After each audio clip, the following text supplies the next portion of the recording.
Ƙasar Iran tana samun nasara a dabaru da take amfani da su na neman ƙarfin faɗa a ji fiye da abokiyar hamayyarta Saudiyya a yankin Gabas ta Tsakiya.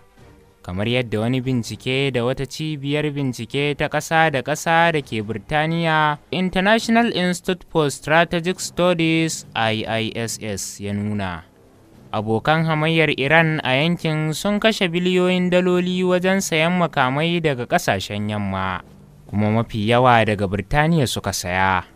Duk da wannan maƙudan kuɗaɗe da ake kashewa, Iran wacce aka ƙaƙaba wa takunkumai ta samu nasarar ƙaruwar tasiri a ɓangarori masu muhimmanci a yankin Gabas ta Tsakiya. Tana da ƙarfin faɗa a ji, wadda ya samo asali ta hanyar samun damar iko a wasu lamura da suka haɗa da abin da ya shafi Siriya da Lebanon da Iraki da kuma Yemen.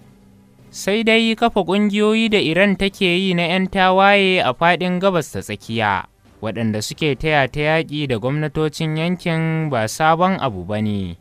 Tun bayan da ƙasar ta fara kafa ƙungiyar Hezbollah a Lebanon, sai take neman yadda za ta dinga cusa ra'ayinta na juyin juya hali ga wasu ƙasashe da kuma faɗaɗa tasiri a sauran wurare.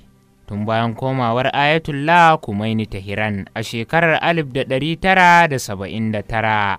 Amma rahoton cibiyar ISSS mai shafi 217 mai taken Iran Network of Influence in the Middle East, tsarin Iran a yankin Gabas ta Tsakiya, ya samar da bayanan da ba su taɓa bayyana ba kan ayyukan da Iran ke yi a yankin. Rahoton ya ce Jamhuriyar Musulunci ta Iran ta karkato da hankulan ƙasashen duniya kanta a matsayin ƙasa mai ƙarfin faɗa a ji a yankin Gabas ta Tsakiya.